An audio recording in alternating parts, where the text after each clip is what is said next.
ஒரு பெரும்பான்மை சிசிடிவி கேமராவை பார்த்து கொண்டே வாக்குச்சீட்டுகளை திருத்துகிறது.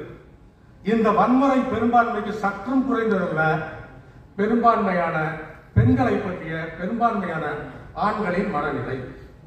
அதுதான் இந்த படம் ஹேண்டில் பண்ணுது.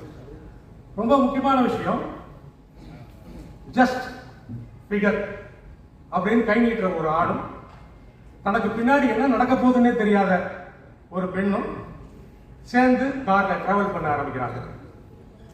இறுதியில ஒரு இடத்துல வந்து நிற்கிறாங்க. மங்கை ஏன் அப்படி செய்தார்? அதான் கிளைமாக்ஸ். மங்கை அப்படி என்ன செய்து விட்டார்?